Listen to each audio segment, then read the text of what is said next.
Hello and welcome. This is Cheryl. Thank you so much for joining with me today.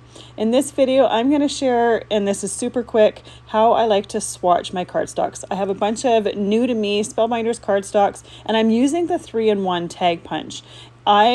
Especially when I'm getting new colors of cardstocks from different companies, sometimes I find it harder to think of which colors I'm going to use when I'm trying to come up with a color palette or matching pattern paper. So I like to make little rings with swatches, and I'll put on the back of them the color and the company that it's from. So I'm using my Spellbinders guillotine trimmer here, and I cut all of these cardstocks down to 1.5 inches by 3 inches, saving any of the scraps. Obviously, the little rest of the strip can be die cut for other projects, and I have a bin that I keep those little scraps in. But I take the new pads or new packages of cardstock that I have, cut them all down to 1.5 by 3, and then use my 3-in-1 tag punch to die cut them or to cut the end of them, and then put them on a metal ring.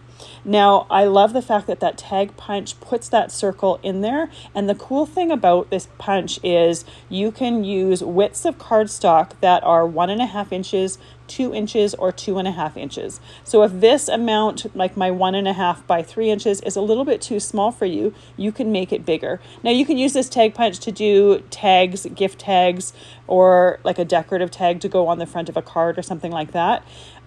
I'm just using this for organizing, and I have done a video where I used it for a couple of decorative tags with it, and I love the flexibility that you have because you can make them as different widths or use them in different widths, and you can do them in different lengths obviously as well. But I love having just a key ring here with all the different colors. So when I'm picking out different colors, it makes it really easy to see all the shades that I have of that particular company and find it on my shelf. I have all my cardstocks that are 8.5 by 11 on one shelf, and sometimes it can get a little bit crammed and it's hard to see them all. So by having a little ring here, I can just use that to figure out exactly which one I'm wanting to grab and which one I am wanting to use for a particular project.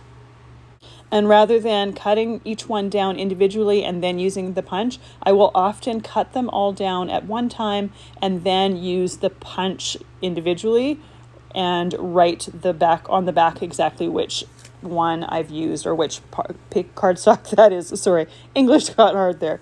And I usually just write it on the back. You could use a label maker and make a label for each one of these on the back as well. For my personal preference, I don't really care if it's my own handwriting, even though I don't necessarily love it. It works for its purpose, but if you wanted a neater look, using a label maker would definitely give it a more tidy look on the back of it. I often will do the writing on the back just so that I don't see the writing when I'm looking at the front of the tag. I have a black marker that I use for lighter colors, and then I use a white Signo gel pen that I use for darker colors. So no matter whether my cardstock is light or dark, I can easily see exactly what cardstock that is and the name of it.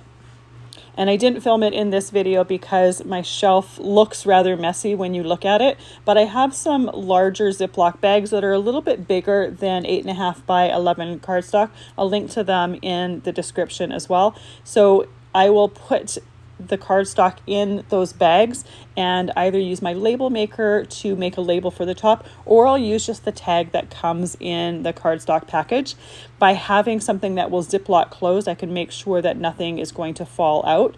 Larger scraps I will keep in that Ziploc bag, but smaller ones, say smaller than 4.25 by 5.5 or A2 size, I will just put in my bin. And if I'm looking for cardstocks to die cut in certain colors, I will go through that bin first before I go into my cardstock pack and cut pieces down for that.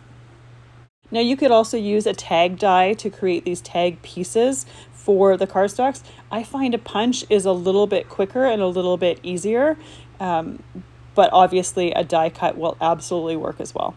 When I put them on my keyring, I put them in rainbow order from lightest to darkest, and it works for me, works for figuring out exactly which cardstock I want to use. And I like seeing which ones I have and which ones I'm still needing if I'm looking for newer cardstock pieces. It's nice to have a visual. I find that if I'm trying to look at my bigger packages on my shelf, I will often miss things, but having it on a key ring here, it makes it a little bit more easy. And I have a little hook right beside my desk that I hang this key ring, and I also have one for other brands, or ones for other brands of cardstock that I use as well. So by having it right nearby, it makes it really easy to just quickly grab it, see what I have, see what I can use.